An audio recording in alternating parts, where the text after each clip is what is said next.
지금 주일 오후 시간마다 그 살아있는 교회라는 책에 각 챕터별로 주제를 나누어 놓았는데 거기에 맞는 말씀들을 이렇게 증거하고 있습니다. 그래서 교회가 어떤 것인지 하나님이 기뻐하시는 교회의 모습을 말씀을 통해서 또 그 교재를 여러분들을 읽으면서 배워가고 있는 중인데요. 오늘이 아마 5번째인 걸로 알고 있습니다. 다음 주는 추석 연휴라 오후 예배가 없는데 어쩜 그렇게 딱 맞아 떨어지게 됐는지 챕터 6이 설교예요. 근데 설교에 대한 부분을 우리 함께 나누기보다는 저는 그 책을 삼독했는데 제가 제 자신을 이렇게 돌아보는 기회로 삼고 설교 부분은 제가 여러분에게 설교가 어떻고 어떻게 해야 된다든가 그래서 교회 안에 설교의 어떤 비중이나 건강한 설교가 어떤 것인지를 제가 제 입으로 전하기가 조금 쑥스러울 수 있었는데 잘 된 것 같고요. 그걸 말씀드리려는 게 아니고 그러고 나면 이제 챕터 7밖에 남지 않습니다. 8은 거의 종합편이기 때문에 그러면 앞으로 한 주 내지 2주, 그러니까 추석 연휴까지 하면 2주, 그렇지 않으면 한 주에 이제 마무리가 될 것 같아요. 그리고 한 주 정도 이 전했던 말씀과 여러분들이 읽고 있는 책을 이렇게 좀 정리하면서 묵상할 수 있는 시간적 여유를 드리고 나서 우리 교회는 어떤 교회, 어떤 것을 중점적으로 감당하고 그래서 교회 내적으로는 예를 들면 이미 처음에 예배에 대해서 했으니까 우리는 예배를 하나님이 받으시는 영적 예배를 드리는 교회가 돼야 되겠다 이런 정도로 써내시면 안 됩니다. 이해되셨죠? 예, 그거는 초등학생들이 하는 거고 그러면 우리 교회가 살아있는 영적 예배 하나님이 음향하실 만한 영적 예배를 드리기 위해서 우리 교회는 어떤 일들을 해야 되는지 이게 사명입니다. 그것을 위해서 우리가 해야 될 일이 뭔지 그리고 그로 인해서 예배가 예배답게 세워졌을 때 우리 교회는 어떤 모습으로 빚어질지 여러분 이것들을 한번 묵상하시고 나중에 적어내시는 거죠. 그 성경 말씀의 근거에서 본질적인 것을 충실히 했을 때에 우리가 어떤 모습으로 빚어지고 자라가고 성장할지를 미리 바라보는 걸 비전이라고 하는 거니까 그렇게 아시고 제가 볼 때는 이렇게 되면 10월 달이 다가기 전에 교회의 사명과 비전을 저희가 정할 수 있지 않을까라고 생각이 드는데요. 이제 추석 한 주 지나면 이렇게 훅 갑니다. 이렇게 훅이란 표현보다 이렇게 쌩하니 날아가니까 교재 잘 읽으셔야 됩니다. 잘 읽고 계시죠? 안 읽고 계세요? 네. 계속 읽으셔야 됩니다. 어쨌든 오늘 말씀으로 들어가겠습니다. 이렇게 시대가 변할수록 언어도 변합니다. 그래서 시대의 변천에 따라 어떤 언어는 새로 생기고 어떤 언어들은 소멸되기도 하고 어떤 언어들은 단어들은 그 의미만 변화되기도 합니다. 오늘 나누고자 하는 것이 교회의 중요한 요소 중에 하나가 교제인데 이 교제란 단어가 사실은 그렇다라고 강조하더라고요. 우리가 지금 교제가 뭔가, 교제란 무엇인가라고 하면 지금 갖는 교제에 대한 정의, 그 단어에 대한 이해가 성경이 있던 당시에 말하는 교제와는 의미가 상당히 이렇게 변해 있다라는 것입니다. 여러분, 교제라는 단어가 성경 어디에 나올까요? 교제라는 단어, 이것이 성경 어디에 처음 나올까요?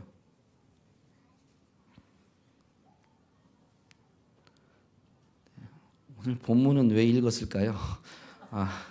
예, 이게 눈치라도 빨리 채셔가지고 답변을 주셔야 되는데, 예수님이 이 땅에 오심으로 인해서 하나님의 나라가 이제 임하게 되는데, 그 복음서에는 교제란 단어가 등장하지 않습니다.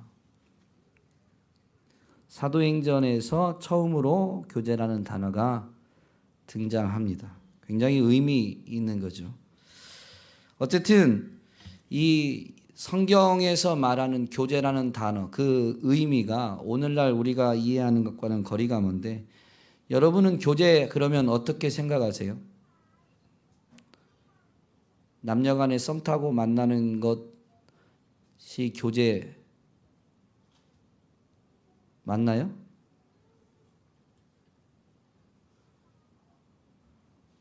전혀 답변이 없으시네요. 아, 이건 교제가 아니에요? 교제 맞죠? 네, 교제의 한 부분입니다. 단어의 의미를 보려고 네이버 사전을 찾았더니 이렇게 되어 있습니다. 서로 사귀어 가까이 지내는 것, 그것이 교제다라고 합니다.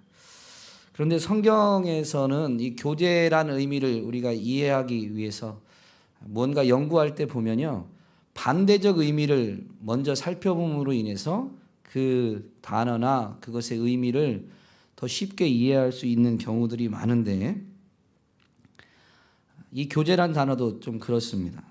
창세기 2장 18절에 보면 하나님이 천지를 창조하시고 좋았더라 좋았더라 하고 6일째 사람을 창조하시고 보시기에 심히 좋았더라라고 되어 있습니다. 물론 성경을 조금 이렇게 묵상해 보면 사람을 창조했기 때문에 심히 좋았다는 건 아니에요. 첫째 날부터 창조가 하나님의 뜻대로 의도대로, 그래서 말씀하신 대로 이루어지는 것들이 좋고 좋았는데 6일째 돼서의 창조의 역사가 다 완성되니까 보시기에 심히 좋으셨던 거죠. 그런데 2장에 가면 그 좋았다고 말씀하신 창조의 역사 중에서 좋지 않다라고 말씀하시는 부분이 있는데, 그것이 바로 아담이 홀로 지내는 것이 하나님 보시기에 좋지 않았다라고 되어 있습니다. 사람이 혼자 사는 것, 혼자 지내는 것이 좋지 않다라는 것이죠. 그러면서 이것을 하나님이 처리하시는데, 이것을 해결하시는데 어떻게 하냐면 내가 그를 위하여 돕는 배필을 지으리라 라고 하나님이 말씀하십니다. 혼자 지내는 것이 좋지 않기 때문에 그것을 해결하기 위해서 하나님이 하신 일이 뭐냐면 돕는 배필입니다. 돕는 배필을 지으신 거예요. 지음받은 존재는 아담을 돕는 존재가 됐습니다. 물론 이미 아담이 먼저 존재하고 있기 때문에 뒤에 생겨날, 뒤에 빚어질 존재를 돕는 배필이다라고 이렇게 존재의 목적을 설명했지만, 이미 먼저 존재하게 된 아담도 상대방에 대해서는 돕는 배필로서 존재해야 되는 게 맞는 것입니다. 그러면 하나님이 이렇게 보시기에 좋지 않았던 혼자 지내는 것을 해결하신 것을 보면 이 둘 사이의 교제는 결국 뭐냐면 서로 돕는 것입니다. 주어진 일을 제대로 감당하기 위해서 서로 돕는 것이 이 창조의 역사에서 보면 교제입니다. 이것을 이해할 수 있는 것이 아담과 하와가 범죄한 이후에 신락원 한 창세기 4장에 분명히 나와 있는데요. 창세기 4장에는 어떤 이야기가 기록되어 있죠? 가인과 아벨이 제사 드리는 이야기가 나옵니다. 아벨의 제사는 하나님이 흠양하시고 가인의 제사는 하나님이 흠양하시지 않으셨습니다. 그래서 가인은 그것을 분내하면서 아벨에게 그 분을 쏟게 되죠. 그래서 가인이 아벨을 들에서 쳐 죽이게 됩니다. 하나님이 아시고 가인에게 찾아오셔서 네 아우 아벨이 어딨냐라고 물을 때에 가인이 뭐라고 답변한지 아세요? 내가 내 아우를 지키는 자니까. 이 말 혹시 많이 써먹지 않으세요? 이렇게 누군가가 조금 성경을 이렇게 알고 있으면, 이런 구절들, 이런 이야기들을 알고 있으면 누가 이렇게 뭘 물어보는 거죠. 누구에 대해서. 그러면 내가 누구를 지키는 자니까, 이런 답변을. 여러분은 안 하시는군요. 목사들은 좀 그렇게 답변하곤 합니다. 그런데 이러다가 제가 이 말씀의 의미를 좀 깨닫게 됐는데, 하나님은 지금 다 아시잖아요. 가인이 아벨을 죽인 걸 아시는데 하나님이 지금 가인에게 찾아오셔서 아벨이 어딨냐라고 물으세요. 창세기 3장에서도 아담이 선악과를 따먹고 숨은 걸 아시는데도 불구하고 굳이 동산을 거니시는데, 하나님은 영이시니까 지금 아담이 아는 거예요. 이 어떤 바람 소리든 뭐든 하나님이 지금 동산에 임재하셨다, 동산을 지금 거닐고 계시다는 건 아담이 알고 있게 된 거죠. 그런데 그때 아담도 하나님을 아는데 하나님이 아담이 어떻게 어디에 있나를 모른다는 건 말이 안 되는데, 하나님이 이렇게 아담을 부르세요. 아담아, 아담아, 너 어디 있니? 어디 있는지를 뻔히 아시는데 굳이 물으시더라는 거죠. 가인에게도 하나님이 이제 지금 가인이 아벨에게 무슨 일을 했는지, 그래서 아벨이 지금 어떻게 됐는지는 하나님이 더 잘 아시는데 가인에게 물으시는 거예요. 왜 물으셨을까요? 이 물음이 만약에 책망조였으면 가인의 답변이 어떠해야 맞을까, 이런 생각을 좀 해봤습니다. 이러면 말씀하시는 아벨이 어디 있니? 이 뉘앙스가, 너 내가 아벨이 어디 있는지 아는데, 그래서 이렇게 추궁하듯이 만약에 묻는 하나님의 음성이었으면 가인은 과연 내가 내 아우를 지키는 자입니까? 라고 답변했을까요? 아니면 뭐라고 해야 될까요? 긋고 나 아벨 어디 있는지 몰라요. 걔가 어떻게 했는지 내가 어떻게 알아요? 이 추궁 앞에 우리는 이렇게 답변하지 않았을까? 제가 혼자 생각해 본 겁니다. 그러면서 내가 내 아우를 지키는 자니까 라는 이 답변은 생각하면 생각할수록 가인은 하나님이 자기가 아벨에 대해서 어떤 존재가 돼야 되는지를 느끼고 있었던 거죠. 그게 뭐라고요? 내 아우를 지켜야 되는 거예요. 이게 사실은 모든 사람의 관계입니다. 하나님이 원하셨던 서로를 지키고 서로를 돌보는 것, 이것이 하나님이 인생들에게 궁극적으로 원하셨던 거죠. 창조할 때 아담에게 혼자 있는 것이 좋지 않아서 하와를 창조하고 보내주심으로 인해서 둘이 교제하게 된 것, 서로가 돕는 자가 되고 온전한 연합, 하나됨을 이룰 수 있었던 것, 이것이 교제인 거죠. 그런데 지금 시대는 어떤가요? 다른 사람을 돌아보고자 하는 시대입니까? 아니면 자기 자신에게만 관심을 갖는 시대입니까?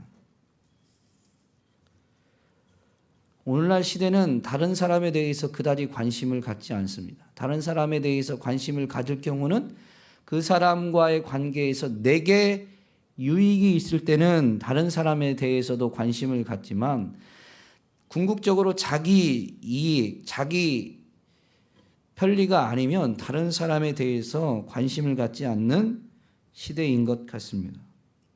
그것이 교회 안에도 많이 영향이 되어 있습니다. 즉, 조금 극단적인 단어로 표현하면 그런 세속주의에 교회가 많이 오염되어 있는 것이죠. 여러분, 교회가, 한국교회 대형 교회들이 많습니다. 대형 교회가 옳다 그르다를 말씀드리는 건 아닙니다. 그러나 대형 교회 안에 문제점이 있을까요, 없을까요? 많이 있어요? 예, 많이 있어요. 근데 가장 큰 문제가 뭘까요? 대형 교회 안에 교제가 사라져 간다는 겁니다. 군중 속에 고독이라는 말이 있습니다. 군중이 많으면 많을수록 사람은 서로에 대해서 관심을 갖지 않습니다. 오히려 적을수록 관심은 갖습니다. 그렇다고 해서 모든 작은 숫자적으로 작은 교회들이 정말로 교제를 제대로 이루는 건강한 교회다라는 것은 아닙니다. 그 자체에 의해서 좌우되는 건 아니죠. 그러나 어쨌든 사람의 심리가 군중이 많으면 많을수록 서로 관심을 오히려 안 갖게 됩니다.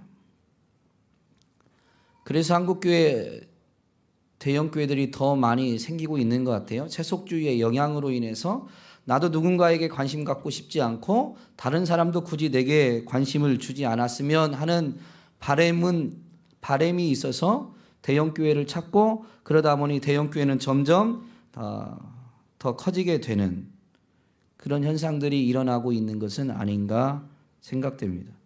여러분, 그럼 한번 여러분은 답변을 못 하겠네요. 대형 교회 안 가셨으니까. 그래도 한번 여쭤볼게요. 왜 다른 사람들이 나에게 관심 갖는 것도 원치 않고 나도 다른 사람에게 관심 갖는 것을 원치도 않으면서 교회는 갈까요?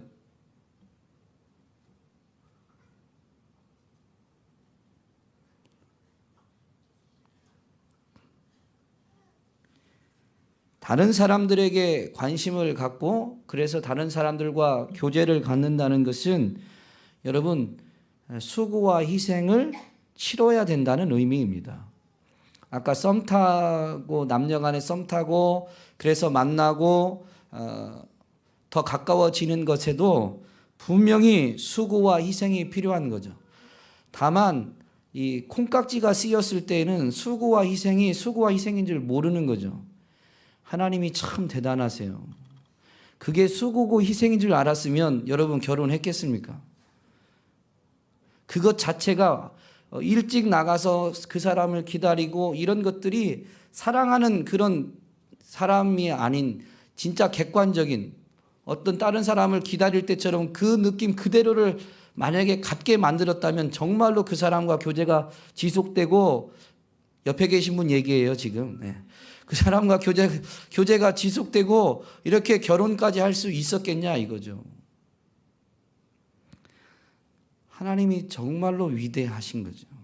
그리고 사실은 사랑이 뭔가라는 것을 그 남녀 간의 사랑, 어쩌면 조금은 이렇게 뭐라고 해야 될까요? 콩깍지가 이렇게 쓰여진 그 기간이 평생 가진 않으니까. 평생 가세요? 부럽습니다. 평생 가진 않아서 이게 조금 짧을 수는 있지만 우리로 하여금 진짜 참사랑이 뭔지 하나님이 이 죄와 허물이 많은 인생들에게 가르쳐 주시는 거예요. 콩깍지가 쓰였으니까 내 돈 쓰고 내 시간 드리고 그런 게 아까워요, 안 아까워요? 아니 요즘 사이 안 좋으세요? 지금 명절 앞두고 시댁에 먼저 가야 되니 친정에 먼저 가야 되니 요즘 눈치 전쟁 중이세요? 왜 이러세요? 제가 이러면 맥을 잃어버립니다. 이렇게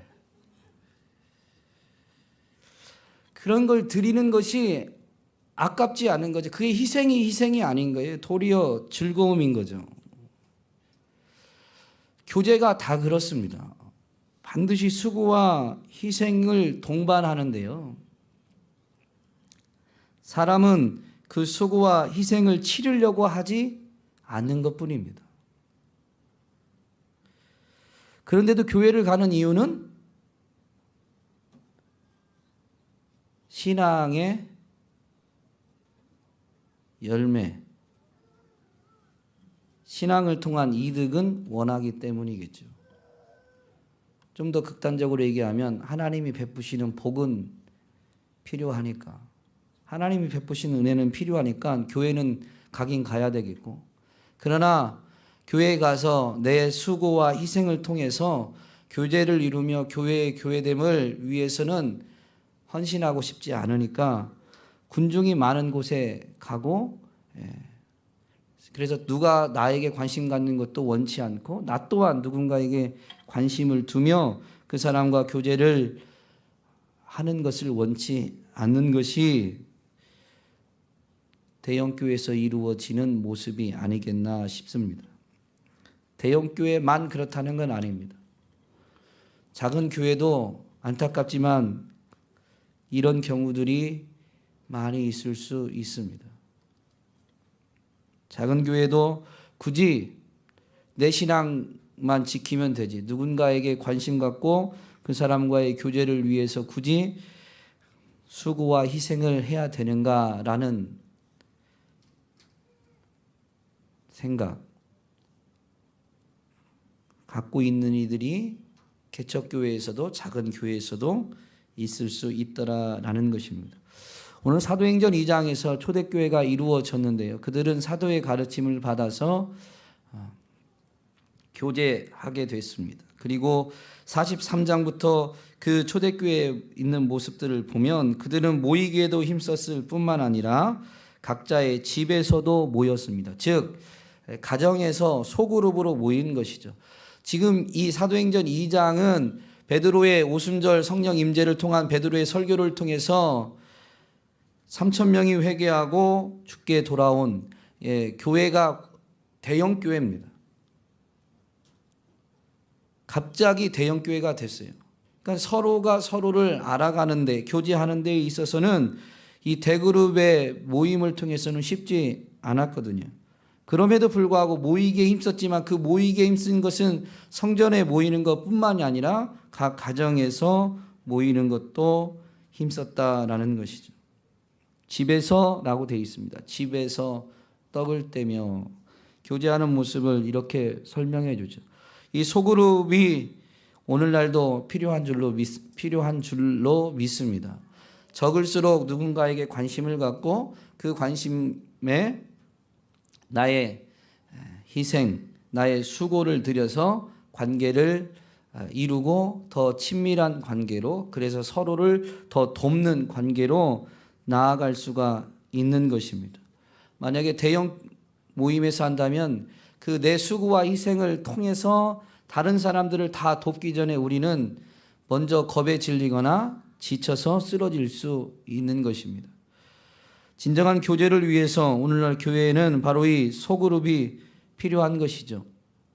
그냥 형식적인 교회들이 정말로 이 인간의 본질, 인간의 실제적인 삶에 대한 갈망으로 이루어져야 되는 것이 바로 이 소그룹입니다.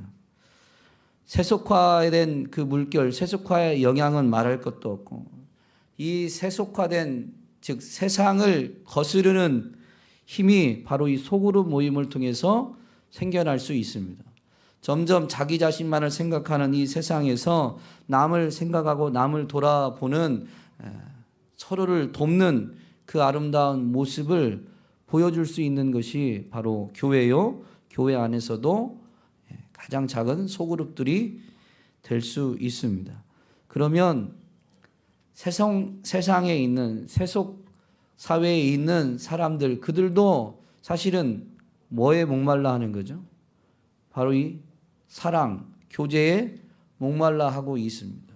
그들에게 참 사랑이, 진정한 교제가 이루어지는 곳이 교회다라는 것을 보여주게 되면 그들도 복음 앞에, 주님 앞에 나올 수 있을 것입니다.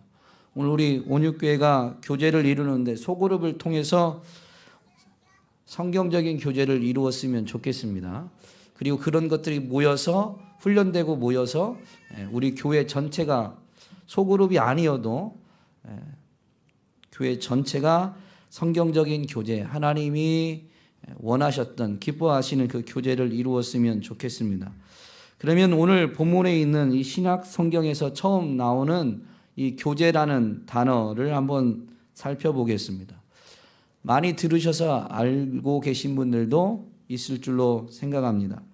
교제라는 단어는 헬라어로 코이노니아라는 단어입니다. 이 코이노니아라는 단어를 이해하는 데 있어서 핵심은 코이노스라는 이 형용사를 이해하는 건데요. 왜냐하면 파생된 거니까. 코이노스라는 형용사는 공동의라는 뜻입니다. 공동의. 그러니까 진짜 교제는 바로 공동으로 뭔가 하는 거예요. 함께 이루어지는 것이 교제인 거죠. 이 신약 성경에서는 세 가지, 이 사도행전 2장 42절부터 47절까지의 말씀을 잘 살펴보면 세 가지를 살펴볼 수 있는데요. 첫 번째는 함께 공유하는 것. 초대교회는 공동 재산, 공동 소유를 갖게 됐습니다. 여러분 이 소그룹을 위해서 여러분 재산을 다 가지고 와서 공동으로 하자는 게 아니에요. 진짜 의미는 이 코이노스라는 의미에서 보여주듯이 공동으로 뭔가를 소유하는 것, 공유하는 겁니다. 그러면 초대교회가 공동으로 공유한 게 뭘까요? 여러분 초대교회 모든 성도는 다 자기 재산 팔아서 오지 않았습니다. 그죠? 아니에요?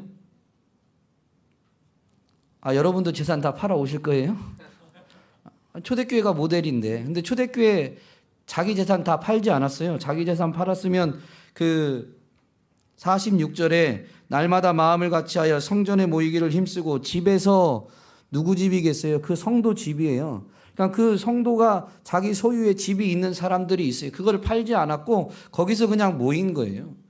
굳이 재산을 다 가지고 와서 공동으로 한다는 의미가 아닙니다. 다만 어떤 이들은 그 하나님의 특별한 부르심 때문에 자기의 재산 전부를 교회에 위탁하고 교회가 그것을 함께 소유할 수 있도록 한 것뿐이지 교회가 꼭 자기 재산을 다 가지고 와서 공동으로 소유하고 공동으로 분배해야 된다는 게 아닙니다. 공산주의가 아닙니다. 초대교회가 공동으로 소유한 게 있어요. 그게 뭐예요? 여러분 신앙 고백할 때 뭐 고백하세요? 내가 이 반석 위에 내 교회를 세운다라고 할 때 그 반석은 신앙 고백이라고 했습니다. 오늘 우리가 개신교회들이 신앙 고백하는 그 신앙 고백은 뭐를 고백하는 거죠?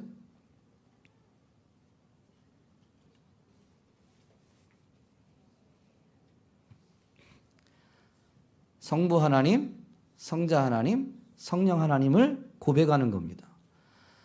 성부 하나님은 어떤 분이에요? 전능하사 천지를 창조하신 분이에요.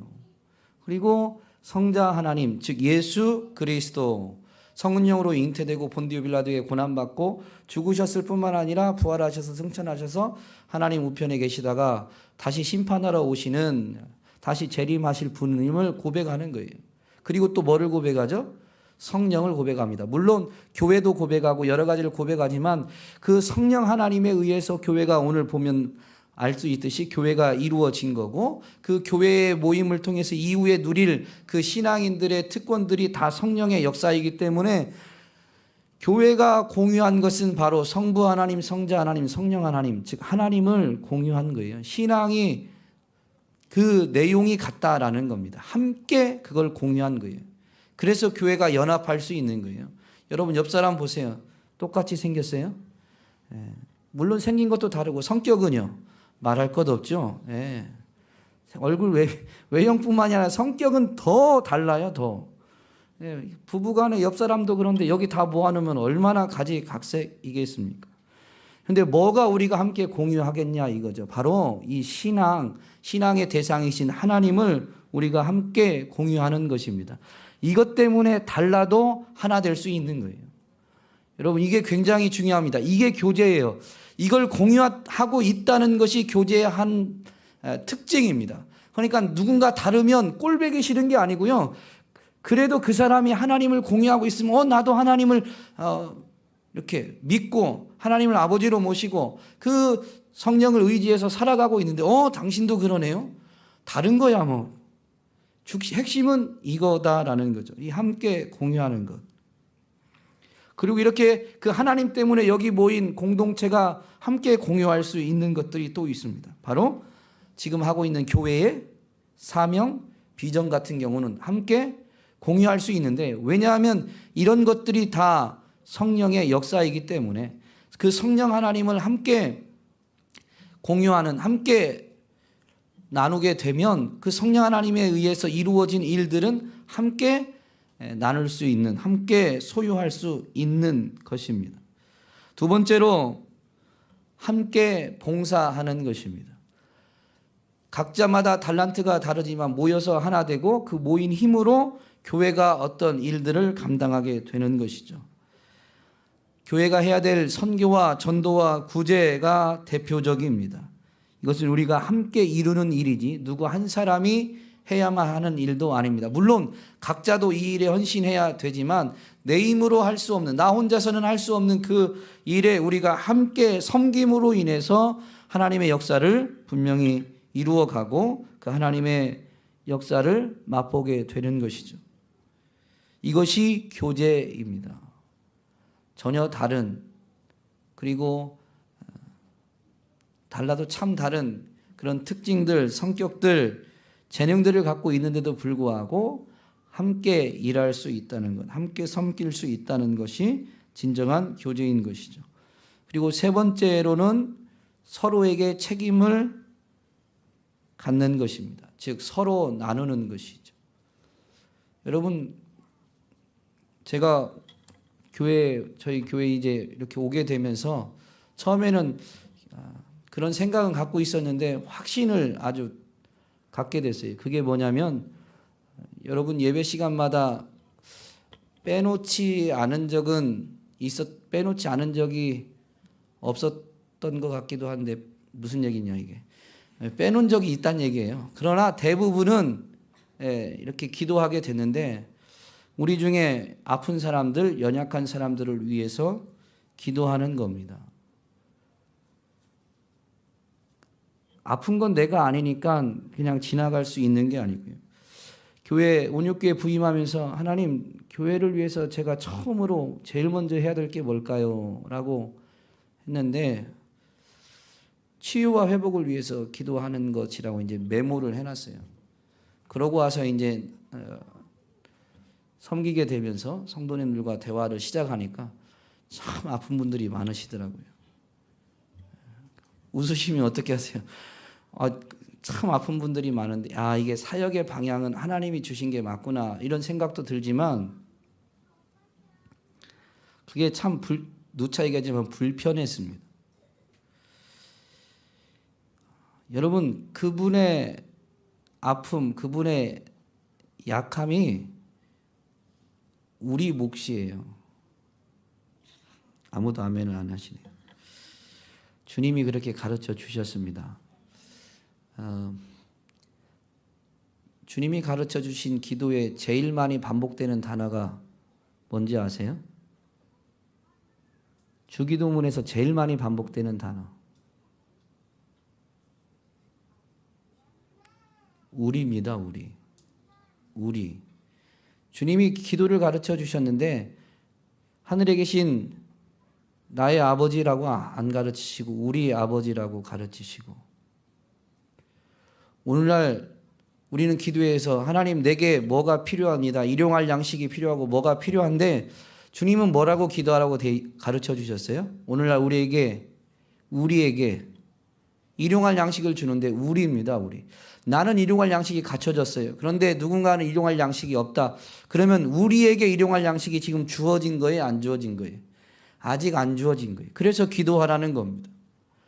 누군가에게 연약함이 있으면, 아픔이 있으면 그것은 우리입니다. 그것이 우리의 아픔, 우리의 연약함인 거죠. 그래서 그 일용할 양식, 강건함, 회복을 위해서 함께 기도해야 되는 거예요. 그래서 이게 교제입니다. 공동으로 책임을 지게 되는 것. 그래, 너는 너고 나는 나가 아니라 함께 예수 그리스도를, 성부 하나님을, 성령님을 소유한, 공유한 우리니까 함께 공유했으니까 어떤 일도 함께 짐을 지고 가야 되는 거죠. 근데 그것이 내게는 짐이 아닌데 누군가의 짐일 때 우리는 그 짐을 나누어 질 수 있어야 됩니다. 그 시작이 기도입니다. 그 시작이 분명히 기도입니다. 여러분, 인생, 우리 스스로는요, 제가 저 자신 얘기를 했잖아요. 누군가가 아프다는 이야기를 들으면 그분의 아픔이 그대로 제가 느껴진다고 제가 고백했나요? 안 느껴진다고 고백했나요? 그대로 안 느껴집니다. 저는 목회하면서 그게 제일 고민이었어요.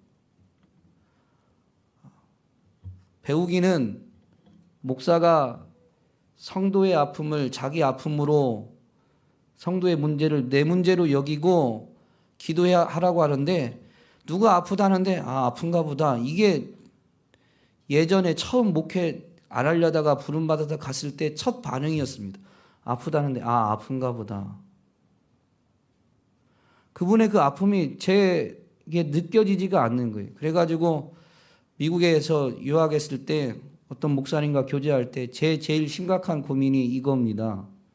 어떤 성도가 어떤 문제로 아프다는데 어렵다는데 그게 가슴에 와닿지 않습니다. 여러분 지난 금요일 날 오셨던 분들은 기억하시겠지만 교회 안에 가장 난무하는 인사말이 있다고 했습니다. 그게 바로 제가 기도하겠습니다라는 말입니다. 그리고 사실 목사가 그렇게 인사말로 해버리기가 제일 쉽다라고 고백했습니다. 성도의 이야기를 들었는데 그게 아픔이 여기에 제 가슴에 전달되지 않으면 제가 기도하겠습니다라고 그 면전에서는 하지만 그분이 떠나가고 나면 그분과 잠시 이제 헤어지고 나면 기도의 자리에서 내 가슴에 아픔이 있지 않은데 그분의 아픔이 떠오를까요? 잘 되지 않더라고요. 물론 그래서 메모하고 애를 쓰지만 그게 쉽게 되지 않아요. 저절로 되지 않아요. 그게 인생의 연약함이고 인생의 한계입니다. 그래서 성경은 이 진짜 성경이 말하는 하나님이 원하시는 진짜 교제, 참 교제가 언제 이루어졌냐면 성령이 임하고 나서 이루어졌다라는 걸 분명히 보여주는 거예요. 예수님이 이 땅에 오셔서 하나님의 나라를 선포하는 순간에 이루어진 게 아니에요. 우리가 복음을 들었다고 해서 그 교제가 이루어지는 게 아니에요. 교제가 교제로 이루어지는 것은 성령의 역사입니다. 우리 인생의 한계, 남의 아픔을 공감하지 못하는 이야기를 듣고 동의는 할 수 있지만 그분의 아픔, 그분의 어려움을 그대로 내가 함께 할 수 없는 이 한계를 갖고 있는 우리 인생들이 진짜 교제를 할 수 있는 것은 함께 공유하는 성령이 그분의 아픔을 내게 깨닫게 해주시고 그분의 아픔을 내 아픔으로 느끼게 해주실 때에만 교제가 가능한 거예요. 그래서 성경에서는 교제라는 이 단어, 코이노니아라는 단어가 복음서에 나오지 않습니다. 예수님의 사역, 예수님의 그 희생과 그 사역을 통해서 우리가 죄사함을 받고 마침내 이제 죄사함 받았기 때문에 우리가 깨끗하다고 인정된, 의롭다고 인정된 존재가 돼서 성령을 받을 수 있는 그릇이 준비된 거죠. 그리고 주님이 약속하신 대로 아버지께서 약속하신 그 성령을 기다리라라고 할 때 제자들은 순종했는데 그 기다림은 가만히 있는 수동적 기다림이 아니라 약속하신 것을 보내달라는 부르짖음으로 적극적으로 나아가는 기다림이었습니다. 그래서 사도행전 1장에는 예수님의 12 제자 11명이죠. 가룟 유다는 떠나갔으니까 11명의 제자들과 예수의 어머니 마리아와 그의 형제들과 그리고 예수님을 따르던 사람들이 그 마가 다락방에 모여서 오로지 기도하기에 힘썼다라고 분명히 가르쳐 줍니다. 그렇게 적극적으로 약속하신 것을 보내달라고 부르짖으며 기도할 때 하나님이 약속하신 대로 이루셔서 성령이 임하게 됐고 성령이 임하니까 교제가 시작된 거예요. 오늘 우리 온유교회가 하나님이 기뻐하시는 교회, 정말로 하나님이 기뻐하시는 교제가 이루어지는 교회가 되기 위해서는 그 시작점은 우리 편에서는 기도입니다. 우리 편에서는 기도입니다. 기도를 해야 되고 그 기도하는 중에 하나님이 약속하신 대로 성령을 부어주실 때 우리 안에 참 교제가 이루어질 수 있는 것입니다. 저도 몸부림치고 있습니다. 그래서 가능하면 예배 시간마다 우리 교우들을 위해서 기도하는 시간을 갖습니다. 예배 시간이 길다라고 얘기하시는 분들도 있습니다. 그런데요, 그걸 포기할 수가 없는 거예요. 제가 여기 와서 그런 얘기 들으면 긴장이 될까요? 안 될까요? 예배 시간 길다고 해서 딴 교회 가면 갈 것이지 제가 그럴까요? 발발 떨까요? 발발 떨려요. 밤에 집에 가면 잠 못 자고 이게 어떻게 해야 되나 고민이 된 가을아 너무 즐겁게 웃는다. 너. 목사가 잠 못 자는 게 그렇게 고소한 일은 아닐 것 같은데. 그런데 생각하면 생각할수록 교회의 다움을 위해서 부름받았는데 시작하는 시점에서도 사람 눈치 보고 진짜 교회가 이런 것이 교회인데 이것을 하지 못한다면 나중에 더 많은 사람이 오면 그러면 더 많은 사람 눈치 보면서 목회는 어떻게 할 수 있겠는가라는 생각을 조금은 갖게 돼요. 그렇다고 그분의 의견을 무시하진 않습니다. 전할 것은 꼭 전하기 위해서 제가 더 노력을 해야 되죠. 여러분 실력이 없을수록 장황합니다. 그러니까 목사가 설교가 긴 거는 제가 실력이 없다는 반증이기도 한데요. 그래서 몸부림치는 거예요. 좀 더 성도님들이 예배에 집중할 수 있는 시간 안에 꼭 전할 것을 전할 수 있는. 오늘 낮 설교도 준비하면서 어제 집안 식구 다 잘 때까지 막 머리 쭈삣쭈삣 서면서 하는데도 잘 안 되는 경우들이 있어요. 이 주일에 대해서 꼭 가르치긴 해야 되겠는데 제 지식의 한계로는 이 개념을 제대로 전달이 안 되는 거예요. 종이에 썼다가 안 되면 컴퓨터에도 해봤다가 몸부림치는 거죠. 그런데도 안 되니까 설교가 길어지잖아요. 어쨌든 우리 교회는 모이면 누군가의 연약함과 아픔을 함께 나누는 출발로 기도하는 교회가 되어야 될 줄로 믿습니다. 그리고 성령이 정말로 역사하셔야만 진짜 교제가 이루어지는 거예요. 그의 아픔이 내 가슴에 전달이 돼야 내 것을 나누고 내 것을 전해줄 수가 있죠. 그러면 우리 교회는 하나님이 기뻐하시는 교회, 참 교제가 이루어져서 정말로 우리 인생의 본질을 회복하며 세상과는 다른 모습의 그 모습으로 빚어지고 세워지게 될 줄로 믿습니다.